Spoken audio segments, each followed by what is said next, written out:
அன்புக்குரிய சகோதரர்களே, 5 விஷயங்கள் நான் உங்களுக்கு இந்த ஜும்மாவின் வழியாக சொல்லுகிறேன். இந்த 5 காரியங்களும் நம்முடைய வாழ்க்கையிலே வரும் பட்சத்திலே அல்லாஹ் நிம்மதியான வாழ்வை தருவான். மன மகிழ்ச்சியை, ஆனந்தத்தை அல்லாஹ் நமக்கு விரிவுபடுத்தி கொடுப்பான். இதிலே ஏதாவது ஒன்றில் குறை இருக்குமேயானால் அல்லது நம்மிடத்திலே இல்லாமல் இருக்குமேயானால் அதை மறுபடியும் நாம் முயற்சித்து நம்முடைய வாழ்க்கையிலே கொண்டு வருவதற்கு நாம் அதற்கான உழைப்பை கொடுப்போம். நிச்சயமாக நாம் எதிர்பார்க்கிற நிம்மதியையும் மகிழ்ச்சியையும் அல்லாஹ் அதன் மூலம் தருகிறான். 1, நபிகள் பெருமானார் ஸல்லல்லாஹு அலைஹி வஸல்லம் அன்னவர்களுடைய தொடர் துஆக்களிலே இந்த வார்த்தை பதிவாக இருக்கிறது. அல்லாஹும்ம க்ஃபினி பிஹலாலிக் அன் ஹராமிக் வ அக்னினி பிஃபத்லிக அம்மன் சிவாக். யா அல்லாஹ், நீ எனக்கு கொடுத்த ஹலாலை கொண்டு நான் பொருந்தி கொள்ள வேண்டும், போதுமாக்கி கொள்ள வேண்டும். ஹராம்களை விட்டு என்னை நீ காப்பாற்றி விட வேண்டும். உன்னன்றி வேறு யாரிடத்திலும் நான் கையேந்தக்கூடாது. உன்னன்றி வேறு யாரிடத்திலும் நான் எதிர்பார்த்து இருக்கக்கூடிய நிலை எனக்கு வரக்கூடாது. இந்த 3ஐயும் கொடு என்று நபிகள் பெருமானார் ஸல்லல்லாஹு அலைஹி வஸல்லம் தொடர்ச்சியாக துஆ செய்ததாக நாம் ஹதீஸ்களிலே பார்க்கிறோம். இப்போ இந்த 3இலே முதன்மையானது, யா அல்லாஹ், நீ எனக்கு எதை தருகிறாயோ அதை ஹலாலாக கொடு, அதை கொண்டு நான் போதுமாக்கி கொண்டு வாழ வேண்டும்.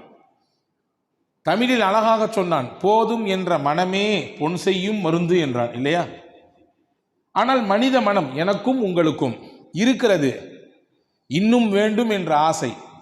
ரசூலுல்லாஹ் அதை ரொம்ப அழகாக விவரித்து சொல்வார்கள். மனித மனம் எத்தகையது என்றால், 2 தங்கத்தாலான நீரோடை அவருக்கு அன்பளிப்பாக கொடுக்கப்பட்டாலும் மனித மனம் சொல்லுமாம், 3 ஒன்று கொடுத்துருக்கலாம் அவர் சேர்த்து ஒற்றை படையில் 2 கொடுத்து அல்லாஹ் முடிச்சிட்டானே என்று நினைக்க வைக்கும். இது சராசரி மனிதர்களின் சிந்தனை. இது சராசரி மனிதர்களின் சிந்தனை. எப்பொழுது அந்த எண்ணப்பாடு குறையும் என்றால், மண்ணுதான் அவர்களுடைய எண்ணத்தை முற்றுப்புள்ளி வைக்க வேண்டும் என்று பெருமானார் ஸல்லல்லாஹு அலைஹி வஸல்லம் சொன்னார்கள். மண் என்றால் மண்ணுக்கு போகும் அந்த நாள்தான் அந்த சிந்தனை குறையும் என்று சராசரி மனிதனுடைய நிலைப்பாட்டை ரசூலுல்லாஹ் விளக்கினார்கள். ஆனால் நல்லோர்கள், நபிமார்கள், வலிமார்கள் இந்த சிந்தனைக்கு அப்பாற்பட்டு தன்னுடைய வாழ்க்கையை போதுமாக்கி கொண்டு வாழ்ந்திருக்கிறார்கள். கிடைத்ததை கொண்டு அல்ஹம்துலில்லாஹ் என்று சொல்லி வாழ்ந்திருக்கிறார்கள். பொதுவாகவே மனிதன் இருப்பதை மறந்து இல்லாததை நினைத்தே தன்னுடைய நடப்பு வாழ்க்கையை தொலைத்து கொண்டிருக்கிறான். ஆனால் நபிகள் பெருமானார் ஸல்லல்லாஹு அலைஹி வஸல்லம் நமக்கு கற்றுத்தந்தது, உங்களுக்கு என்ன இருக்கிறதோ அதை பொருந்தி கொண்டு வாழுங்கள். இன்றைக்கு 20 ரூபாய் என்றால் 20 ரூபாய் தான், அல்ஹம்துலில்லாஹ். இன்னைக்கு 20,000 ரூபாய் என்றால் அதையும் ஏற்றுக்கொள்வோம். ஏற்றுக்கொள்ளுகிற பக்குவம் இருக்கிறது, அது மிகப்பெரியது என்று பெருமானார் ஸல்லல்லாஹு அலைஹி வஸல்லம் கற்றுத்தந்தார்கள். ஹதீஸிலே வருகிறது பாருங்கள். ஹஜ்ரத் ஆயிஷா ரலியல்லாஹு பற்றி உருவத்து பின் ஜுபைர் ரலியல்லாஹு சொல்றாங்க. ஆயிஷா அம்மா ஒரு நாள் எங்கள்கிட்ட பேசிக்கிட்டு இருந்தாங்க. இன்னா குன்னா நந்துரு இலல் ஹிலால் சும்மல் ஹிலால் சலாசத அஹில்லா. 3 மாதம் தலைப்பிறையை நாங்கள் தொடர்ச்சியாக கண்டிருக்கிறோம். வலா வமா ஊகிதத் ஃபீ அபியாத் ரசூலில்லாஹி ஸல்லல்லாஹு அலைஹி வஸல்லம் நார். நபிகள் பெருமானார் ஸல்லல்லாஹு அலைஹி வஸல்லம் வீட்டிலே அடுப்பை மூட்டுவதற்கு நெருப்பு கூட இல்லை. யார் சொல்றா? இந்த அகிலத்தின் அருள் கொடை அன்னலம் பெருமானார் ஸல்லல்லாஹு அலைஹி வஸல்லம் உடைய துணைவியார் அன்னை ஆயிஷா அம்மா சொல்றாங்க.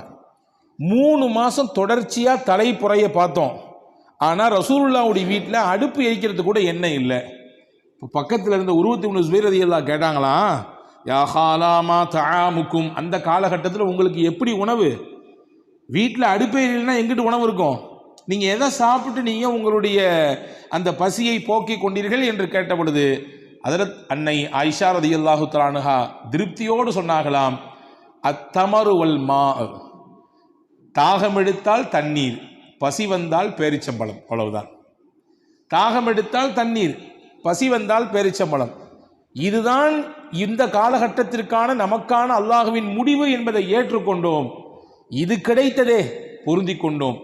இதுவும் கிடைக்காமல் எத்தனை மக்கள் இருக்கிறார்கள், அதை நினைத்து கொடுத்த அல்லாஹ்விற்கு நன்றி செய்தோம் என்று அன்னை ஆயிஷா ரலியல்லாஹு தஆலா அன்ஹா அவர்கள் சொல்வார்கள் என்ற செய்தியை நாம் பார்க்கிறோம். இப்போ அன்பான சகோதரர்களே, போதும் என்கின்ற மனம் இருக்கிறது, நிம்மதியை தரும்.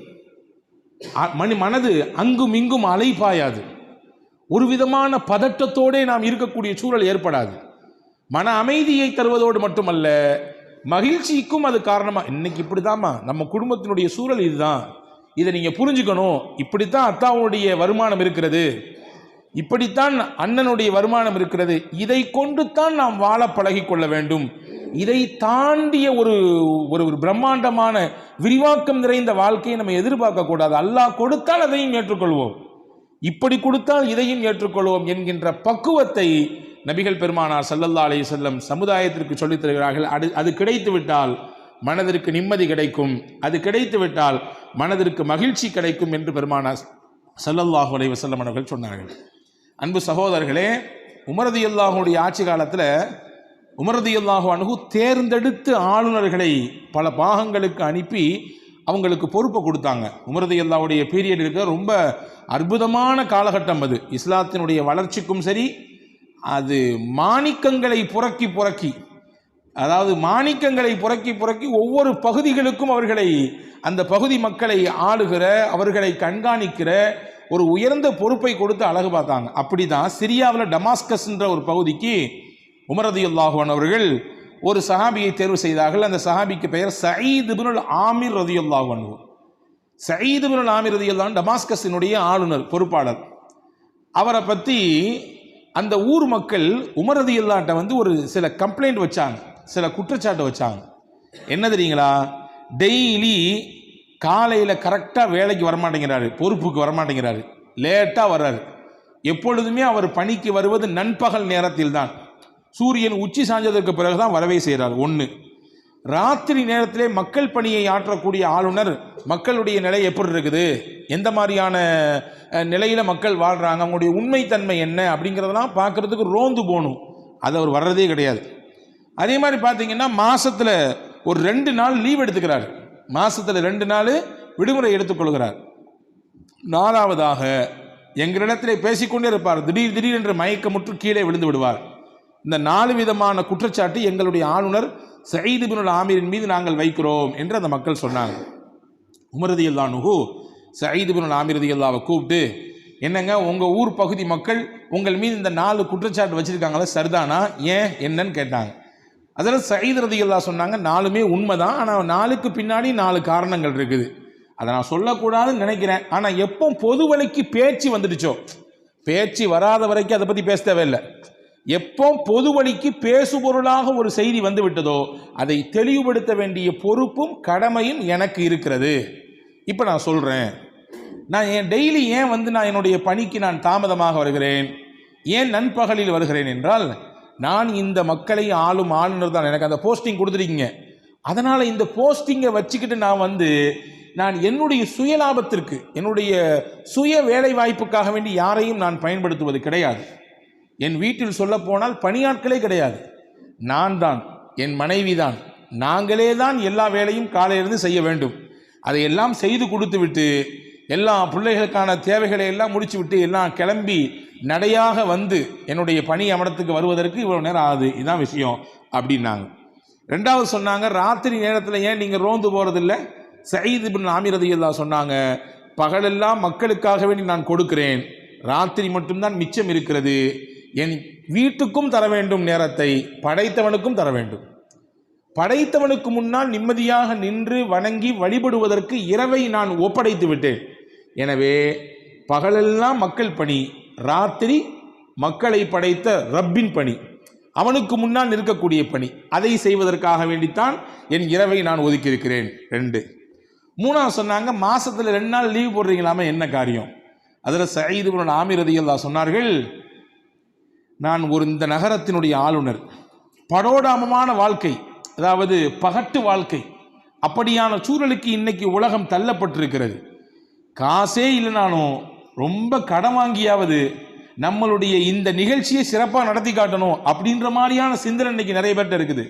ஆனால் ஒரு ஊரின், சொல்ல போனால் ஒரு நாட்டின் ஆளுநர், டமாஸ்கஸ் என்ற மிகப்பெரிய பறந்து விரிந்த அந்த பகுதிக்கான ஆளுநர் ஹஸரத் சயீத் இப்னுல் ஆமிர் ரலியல்லாஹு சொல்றாங்க, 2 நாள் விடுப்பு எதற்கு என்றால், நான் உடுத்துவதற்கு 2 நல்ல துணிகள் தான் இருக்கிறது, அந்த 2 நல்ல துணிகளை மாற்றி மாற்றி மாற்றி மாற்றி தான் நான் பயன்படுத்துவேன். இந்த 2 நாளில் தான் நான் அதை துவைத்து உலர வைத்து காய வைத்து மறுபடியும் அதை போட்டுக்கொள்வதற்கு எனக்கும் சரி என்னுடைய வீட்டினுடைய அந்த பணிகளையும் சரி செய்வதற்கு எனக்கு 2 நாட்கள் தேவைப்படுகிறது. எனவே தான் நான் விடுமுறை எடுத்துக்கொள்கிறேன் என்று சயீத் இப்னு ஆமிர் ரலியல்லாஹு சொன்னாங்க. 4வது ஏன் திடீர்னு மயக்க போறேன்னு கேட்ட பொழுது முன்னால் நடந்த ஒரு நிகழ்ச்சியை சொல்லி காட்டி என்னுடைய நண்பர் ஹுபைப் ரலியல்லாஹு அன்ஹு அவர்கள் ஷஹீதாக்கப்பட்ட பொழுது மக்காவிலே நான் அப்பொழுது இஸ்லாத்தை ஏற்றுக்கொள்ளாதவனாக இருந்தேன். அல்லாஹு தாலா அவனுடைய சத்திய இஸ்லாத்தை ஏற்றுக்கொண்டதற்காக வேண்டி ஹுபைப் ரலியல்லாஹு அன்ஹு தூக்கு மேடையிலே தூக்கி எறியப்பட்டார்கள். அவர்கள் கழுத்து நெரித்து கொல்லப்பட்டார்கள். அந்த சமயத்தில் அவங்க அந்த நேரத்திலும் கூட அல்லாவை விட்டுக் கொடுக்கவில்லை, அல்லாவின் தூதரை அவர்கள் விட்டுக் கொடுக்கவில்லை. சின்ன ஒரு வார்த்தை கூட சொல்லாமல் அதை வலியையும் வேதனையும் தாங்கிக்கிட்டாங்க. அதை நினச்சி பார்ப்பேன், நாமும் அந்த கூட்டத்தில் ஒரு ஆளாக நின்னமே, நம்மளால் ஹுபைபுக்கு எந்த ஒரு நன்மையும் செய்ய முடியலையே என்று நினைக்கும் போதெல்லாம் எனக்கு மயக்கம் வந்துடும், என்னை அறியாமல் நான் மயங்கி கீழே விழுந்துடுவேன் என்று சயீத் இப்னு ஆமிர் ரலியல்லாஹு அன்ஹு 4க்கும் 4 விளக்கத்தை சொன்னவுடன் ஹஜ்ரத் உமர் ரலியல்லாஹு அன்ஹு கண்ணீரோடு ஹஜ்ரத் சயீத் இப்னு ஆமிர் ரலியல்லாஹுவை கட்டிப்பிடித்து, இப்படிப்பட்ட மகத்தான மனிதர்களால் தான் பூமி இயங்கிக் கொண்டிருக்கிறது. எவ்வளவு அதிகாரம் இருந்து எவ்வளவு பெரிய பொறுப்பில் இருந்த பொழுதும் கூட ரொம்ப அதை பயன்படுத்தி தன்னை வளர்த்து கொள்ள வேண்டும் என்ற சிந்தனை மிக்கவர்கள் அதிகம் இருக்கிற இந்த காலகட்டத்தில் அவ்வளோ பெரிய போஸ்டிங்கில் உட்கார்ந்திருக்கும் பொழுது கூட எளிமையாக தனக்கு என்ன இருக்கிறதோ அதை கொண்டு மக்கள் பணியை எவ்வாறு சிறப்பாக செய்வது என்பதன் மீது திட்டமிட்டாரே. இப்படியான உங்களை போன்ற மனிதர்களால் தான் பூமி இயங்கிக் கொண்டிருக்கிறது, வானம் இடிந்து கீழே விழுந்து விடாமல் தடுக்கப்பட்டிருக்கிறது என்ற ஹஜ்ரத் உமர் ரலியல்லாஹு அன்ஹு சயீத் இப்னு ஆமிர் ரலியல்லாஹுவை பாராட்டினார்கள் என்பதாக நாம் பார்க்கிறோம். ஆக மன நிம்மதியையும் மகிழ்ச்சியையும் நிறைவாக நம் வாழ்க்கையில் நாம் பெற வேண்டும் என்றால் நம்மிடத்தில் இருக்க வேண்டிய முதல் அம்சம் எது இருக்கிறதோ அதை கொண்டு போதுமாக்கி கொண்டு வாழக்கூடிய அந்த பக்குவத்தை பெற்றுக்கொள்ள வேண்டும். அதை பெறுவதற்கு முக்கியமான வழி என்னவென்றால் ரசூலுல்லாஹ் சொல்லி கொடுத்த அந்த துவா, அல்லாஹும்ம அக்ஃபினி பிஹலாலிக் அன் ஹராமிக் வஅக்னினி பிஃபத்லிக அம்மன் சிவாக். இந்த துவாவை நாம் திரும்ப திரும்ப ஓதுகிற பொழுது அந்த போதும் என்கின்ற மனதை அல்லாஹ் நமக்கு நிறைவாக தருகிறான். 1. 2வது, மன நிம்மதியையும் மகிழ்ச்சியையும் பெறுவதற்கு 2வது வழி தமிழில் சொல்லுவோம் அல்லவா, மறப்போம் மன்னிப்போம். ஆனால் எனக்கு மன்னிப்பு இந்த லாங்குவேஜிலே பிடிக்காத வார்த்தை அப்படின்னு நிறைய பேர் பேசிட்டு இருக்கிறான். அதுவெல்லாம் தப்பு. உலகத்திலே வலிமையான மனிதர்கள் யார்? யார் வலிமையான மனிதர்கள்? நிறைய இராணுவ தளவாடங்கள் எல்லாம் எங்களிடத்தில் இருக்கிறது, அல்லது நிறைய செல்வாக்கு மிக்கவராக நான் இருக்கிறேன், என் இடத்துல பொருளாதார பலம் இருக்குது, என்கிட்ட நான் சொன்னா சொடக்கு போட்டா எனக்கு வேலை செய்யறதுக்கு வரிசையில் வந்து நிற்பாங்க ஆட்கள், நான் படித்திருக்கிறேன், பட்டம் பெற்றிருக்கிறேன், உயர்ந்த பதவிகளிலே இருந்திருக்கிறேன். இதுவெல்லாம் வலிமையான மனிதன் என்பதற்கு அடையாளமா? நிச்சயமாக கிடையாது. இது எதுவுமே வலிமையான மனிதன் என்பதற்கு அடையாளம் கிடையாது. பின்ன என்ன? ஒரு மனிதன் வலிமையான மனிதன் என்பதற்கு அடையாளம் என்ன தெரியுமா? யாருடைய மனம் பிறரை மன்னிக்கிறதோ அவர்தான் உலகத்திலேயே வலிமையான மனிதன். நினைச்சுக்கிட்டே இருந்து அவர் செஞ்சதை, அவர் நமக்கு இழைத்த அந்த துரோகத்தை அல்லது ஏதாவது ஒரு செயலை அல்லது ஏதாவது சில வார்த்தைகளை நினைத்து நினைத்து புழுங்கி கொண்டிருப்பவர் மனிதர், அவன் வலிமையான மனிதர் இல்லை. அதை அப்படியே கையை கழுவி விட்டு அவரும் சதா மனிதர் தான், போகிற போக்கில் ஏதோ அப்படி பேசிவிட்டார், ஏதோ அப்படி நடந்து விட்டார், மறப்போம் மன்னிப்போம் என்று கடந்து போகிறாரே, இவர்தான் வலிமையான மனிதர் என்று அறிஞர்கள் சொல்கிறார்கள். ரசூலுல்லாஹ் உலகத்திலேயே ஆகப்பெரிய வலிமையான மாமனிதர். காரணம் என்ன? நபியினுடைய அதாவது ரசூலுல்லாஹ்வுடைய தகப்பனாரோடு பிறந்தவர் ஹம்சா ரலியல்லாஹு அன்ஹு. நமக்கு தெரியும், ஹம்சா ரலியல்லாஹு அன்ஹு ரசூலுல்லாஹ்வுக்கு அப்பா கூட பிறந்தவர். ஒரு சொந்தம். இன்னொரு சொந்தம் என்னன்னா, ரசூலுல்லாஹ்வும் ஹம்சா ரலியல்லாஹுவும் பால்குடி சகோதரர்கள், ஒரே பெண்ணிடத்தில் பால் குடிச்சிருக்காங்க. அப்போ பால்குடி சகோதரர் என்ற உறவு, தான் அத்தா கூட பிறந்தவங்கன்ற 2 உறவு. ரொம்ப போல்டான ஆள் ஹஸரத் ஹம்சா ரலியல்லாஹு. இந்த ஹம்சா ரலியல்லாஹு தான் பத்ரிலே முக்கியமாக எதிர்த்தரப்பிலே இருந்த பெரும் 2 எதிரிகளை வீழ்த்துவதற்கு காரணமாக இருந்தார். அந்த 2 எதிரி யாரு? உத்பத் இப்னு ரபீஆ, வலீத் இப்னு உத்பா. உத்பத் இப்னு ரபீஆ என்பவர் ஒருவர், வலீத் இப்னு உத்பா இவர் அவருடைய மகன், உத்பாவுடைய மகன். இந்த 2 பேரும் வீழ்வதற்கு யார் காரணம்னா ஹம்சா ரலியல்லாஹு தான் காரணம். இந்த 2 பேருக்கும் சொந்தக்கார பெண்மணி ஒரு பெண் இருந்தாங்க. வரலாற்றில் வருகிறது ஹிந்தா, அந்த பெண்ணுக்கு பேர் ஹிந்தா. யாரு? இந்த உத்பாவினுடைய மகள். இறந்து போன வலீதினுடைய சகோதரி. அப்போ தன்னுடைய தந்தையையும் தான் கூட பிறந்த சகோதரனையும் கொல்வதற்கு காரணமாக இருந்த ஹம்சாவை தீர்த்து கட்ட வேண்டும் என்ற வெறியோடு ஹிந்தா இருந்தார். எந்த அளவுக்கு வெறி என்றால் வரலாற்றில் எழுதுகிறார்கள், அந்த ஹம்சாவை கொல்லும் வரை நான் தலைவாரி கொள்ள மாட்டேன், என் கணவனோடு படுக்கையை பகிர்ந்து கொள்ள மாட்டேன் என்று வைராக்கியத்தோடு தீராத வெறியோடு இருந்தார். வாய்ப்பு கிடைத்தது, சந்தர்ப்பம் கிடைத்தது. அடுத்த வருடம் உஹது யுத்தம், ஹம்சா ரலியல்லாஹு அன்ஹு அவர்களை கொல்வதற்கு ஒரு ஆளை நியமிக்கிறார் இந்த ஹிந்தா. யார் அந்த ஆள்? அவர்தான் வஹ்ஷி. வஹ்ஷி என்ற அடிமையை நான் உனக்கு உரிமை தருகிறேன், நீ அடிமையிலிருந்து வெளியாயிரலாம், நீ எனக்கு செய்ய வேண்டிய விஷயம் ஒன்னே ஒன்று தான், ஹம்சாவை போட்டு தள்ளணும். நீ உனக்கு அடிமையிலிருந்து வெளியாயிரலாம் ஒன்று, இன்னொன்று நீ எதிர்பார்க்காத செல்வத்தை உனக்கு தருவேன். உன் வாழ்க்கையிலே பார்க்க முடியாது, வாழ்நாள் முழுக்க சம்பாதிச்சாலும் உன்னையால் அவ்வளோகான சேர்க்க முடியாது, அவ்வளவு செல்வத்தை உனக்கு தருவேன். 2 தர்றேன், எனக்கு வேண்டும் ஹம்சாவை கொல்லணும். வஹ்ஷிக்கு காசு கிடைக்குதோ பொருள் கிடைக்குதோ அது பெருசாகவே தெரியல அவருக்கு, அவர் அடிமை. அந்த அடிமை என்ற இடத்திலிருந்து வெளியாகி எல்லாரையும் மாதிரி சுதந்திரமாக இருக்கணும் அப்படின்னு ஆசைப்பட்டார். இந்த வார்த்தை அவருக்கு பெரிய ஆறுதலாக இருந்துச்சு. கடைசியில் இந்த வஹ்ஷி தான் ஹம்சா ரலியல்லாஹு கொன்றார். நீங்கள் ஹம்சா ரலியல்லாஹு வரலாற்றை எல்லாம் வாசிக்க வேண்டும். அதாவது இஸ்லாமியர்களாகிய நாம் நமக்கு இருக்கக்கூடிய அந்த வீர வரலாறு, நமக்கு இருக்கக்கூடிய ஆறுதல் தரக்கூடிய வரலாறு எவ்வளவு நமக்கு புண்பட்ட இதயத்திற்கு மருந்து போடுகிறது தெரியுமா? உலகத்தில் முஸ்லிம்களுக்கு இருப்பதை போன்று உண்டான மகத்தான வரலாறு வேறு எந்த சமுதாயத்தும் கிடையாது. எல்லாத்துக்குமே நமக்கு ஒரு முன்மாதிரி இருக்குது. அதிலிருந்து எடுத்து நம்முடைய வாழ்க்கைக்கான பாடத்தை, நம்முடைய கஷ்டத்திற்கான தீர்வை அங்கிருந்தே பெற்றுக்கொள்ளலாம். ஹம்சா ரலியல்லாஹு கொல்லப்பட்டார்கள். எந்த அளவுக்கு என்றால் அவர்களுடைய வயிறு கிழிக்கப்பட்டது, அவருடைய ஈரக்குலைகள் எடுத்து கடித்து மென்று ஹிந்தா துப்பி எறிந்தாள். அந்த அளவுக்கு வெறி. தான் தகப்பனாரையும் சகோதரனையும் கொன்ன ஹம்சா ரலியல்லாஹு பழிதீர்த்து கொண்டாள் ஹிந்தா. இது முந்திய வரலாறு. அப்படி பேக்ல வாங்க, ஒரு 10 வருஷத்துக்கு பின்னாடி, 10 வருஷம் கூட கிடையாது, ஒரு 6 வருஷத்துக்கு பின்னாடி அந்த அம்மாவுக்கு மனமாற்றம் ஏற்படுது. ரசூலுல்லாவுக்கு பெரிய வலி. ஹம்சாவினுடைய அந்த இறப்பை பார்த்து, அவருடைய உடல் சிதைந்து கிடக்கக்கூடிய அந்த காட்சியை பார்த்து ரசூலுல்லாவை ஒரு கட்டம் ஆடி போய் விட்டார்கள், கண் கலங்கி விட்டார்கள். இப்படியான ஒரு வெறி செயல், என்ன ஒரு குரூர சிந்தனை, கொடூர சிந்தனை இது! இப்படி உடலை சிதைத்து சின்ன பின்னப்படுத்திருக்காங்களே சொல்லி ரசூலுல்லாவே அப்படியே கலங்கி போன தருணம் அது. 6 வருஷம் கழித்து ஹிந்தாவுக்கு மனமாற்றம் ஏற்பட்டு தன்னுடைய கணவர் அபூ சுஃபியான் இஸ்லாத்தை ஏற்றுக்கிட்டாரு. நானும் இஸ்லாத்தை ஏற்றுக்கணும்னு ஆசைப்படுறேன், ஆனால் நீங்கள் என் கூட வாங்க, நீங்கள் தான் முஸ்லீம் ஆகிட்டீங்களா, இப்போ முகமதை போய் சந்திப்போம், ரசூலுல்லாவை சந்தித்து நானும் அவங்கள சந்தித்து இஸ்லாத்தை ஏற்றுக்கணும் என்று சொன்ன பொழுது அபூ சுஃபியான் நான் வரமாட்டேன்ட்டார். நீ பண்ண செயல் அவ்வளவு கொடூரமானது, எனக்கே பொறுத்துக்கலை. அவர் கூட இருந்த ஹம்சாவை இப்படி கொன்றாயே, அவருடைய மனம் எவ்வளவு நொந்திருக்கும் என்று அபூ சுஃபியான் சொன்னார். கடைசியில் ஹிந்தா அந்த பெண்மணிக்கு மனசே கேட்கல, உஸ்மான் ரலியல்லாஹு பிடித்தார். அதே போன்று தன்னுடைய சகோதரர் இன்னொருவர் இருந்தார், அபூ ஹுதைஃபத் இப்னு உத்பா, அவரையும் பிடிச்சார். நீங்கள் 2 பேர் தான் ரெக்கமெண்ட் பண்ணணும், கூட்டு போங்க, முகமது ஸல்லல்லாஹு அலைஹி வஸல்லம் கூட்டு போங்கள். கூட்டு போனார்கள்.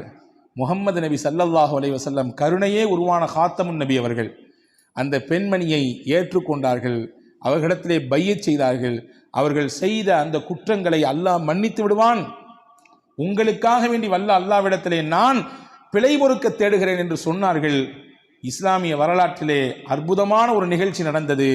ரசூலுல்லாவின் சிறிய தகப்பனார் ஹம்சாவை கொல்லுவதற்கு காரணமான ஹிந்து பின் உத்துபா இஸ்லாத்தை நபிகளின் கரத்திற்கு முன்னாலேயே ஏற்றுக்கொள்கிறார்.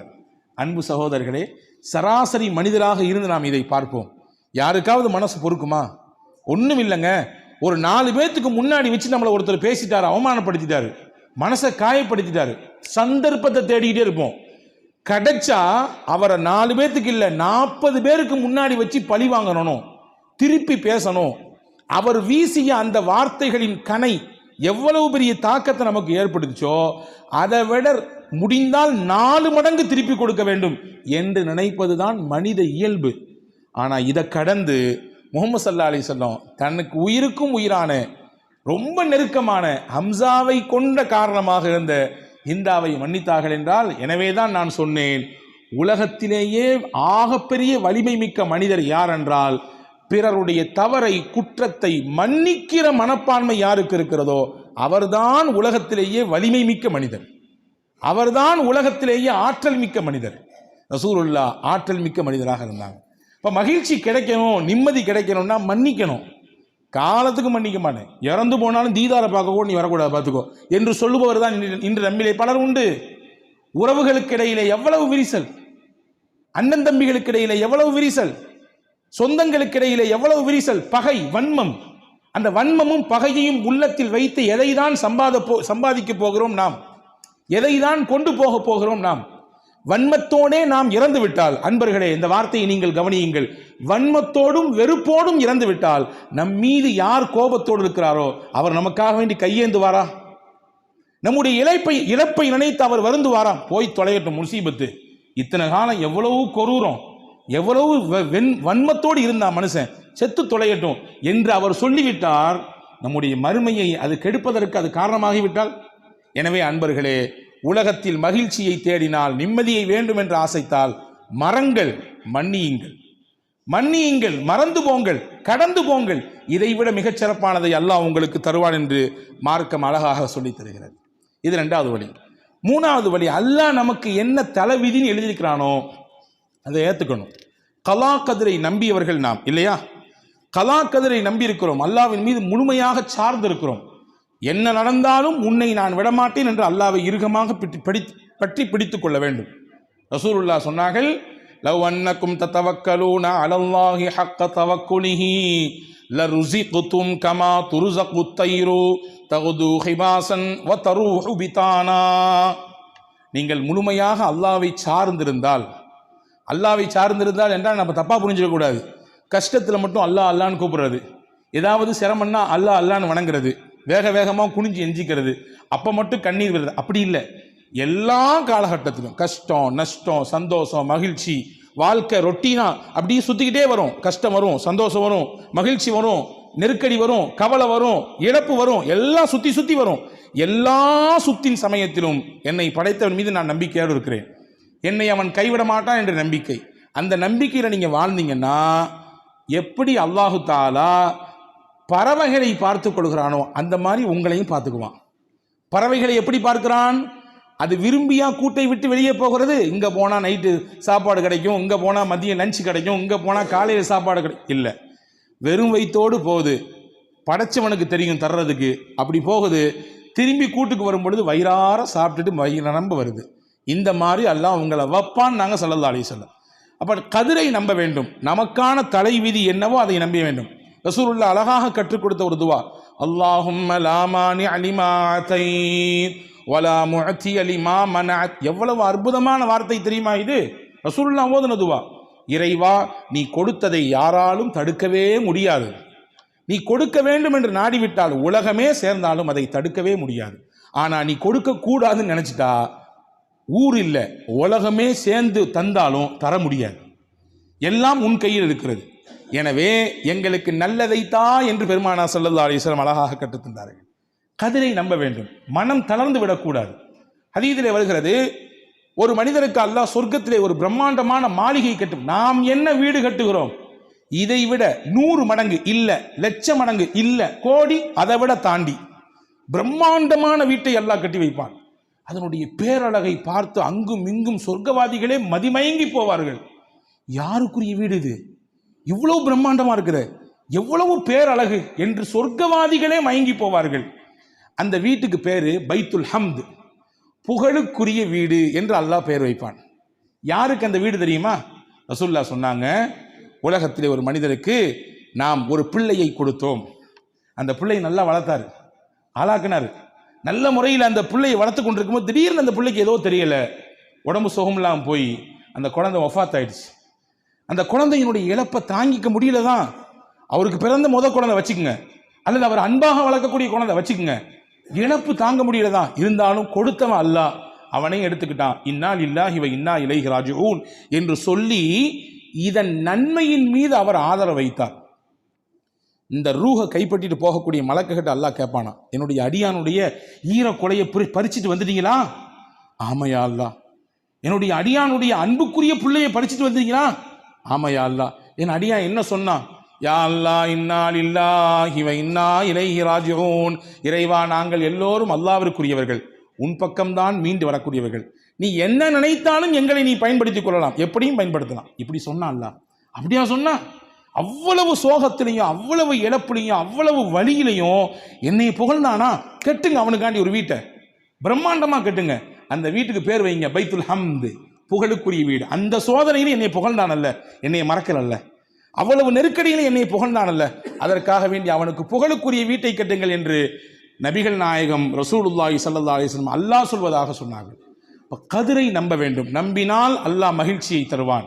நமக்கான தலைவீதி தான் என்பதை ஏற்றுக்கொள்வோமையானால் அல்லாஹ் மகிழ்ச்சியை மட்டுமல்ல நிம்மதியையும் கொண்டு வந்து சேர்ப்பான். அதே போன்ற 4வது வரி, உலகத்திலே எந்த நிகழ்ச்சி நடந்தாலும், நம் வாழ்க்கையில் எப்படிப்பட்ட நிகழ்வுகள் ஏற்பட்டாலும் நேர்மறையாக பார்ப்பதற்கு கற்றுக்கொள்ள வேண்டும். எதிர்மறையாக எதையும் பார்க்கக்கூடாது.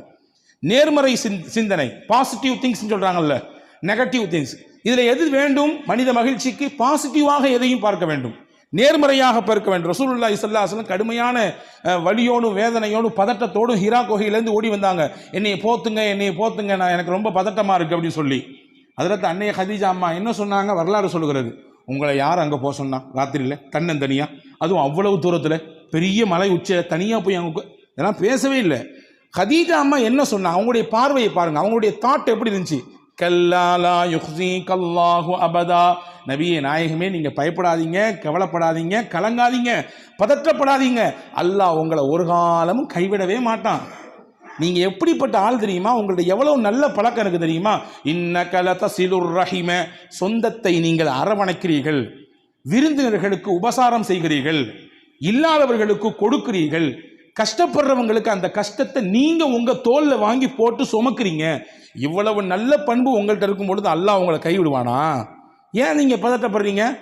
ஏன் நீங்க இப்படி குளிர்ந்து ஜுரம் இருக்குன்னு நடுங்குறீங்க? அல்லாஹ் உங்களை ஒரு பொழுதும் கைவிட மாட்டான், கவலைப்படாதீங்க என்று பாசிட்டிவாக பேசி அவர்களுக்கு ஆதரவை கொடுத்து அதற்கடுத்து கூட்டிக் கொண்டு போனார்கள் வரக்கத்து இப்னு நௌஃபல் என்று சொல்லக்கூடிய வேத அறிஞரிடத்தில். இங்கே செய்தி நமக்கு என்னன்னா, பாசிட்டிவ் திங்கிங், எதையுமே நேர்மறையாக பார்க்கக்கூடிய பழக்கம் இருக்கிறது, நிம்மதியை தரும்.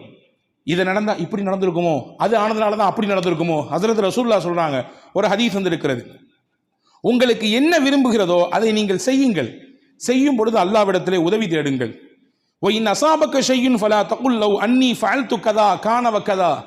ஏதாவது உங்களுக்கு இடர் ஏற்பட்டு விட்டால், ஏதாவது உங்களுக்கு நினைச்ச மாதிரி நடக்கல, அல்லது இவ்வளவு எதிர்பார்த்தீங்க ஆனா அவ்வளவு கிடைக்கல, குறைஞ்சது மட்டும் இல்லை நஷ்டப்பட்டு போனீங்க, நான் அப்படி செஞ்சிருந்தா இப்படி ஆயிருக்கும், நான் இப்படி செஞ்சிருந்தா அப்படி ஆயிருக்கும், நான் சொல்ற மாதிரி நீங்க யாரு கேட்கிறா, நான் சொல்றதை கேளுங்க எல்லாம் கரெக்டா இருக்கும், அப்படிலாம் சொல்லாதீங்க.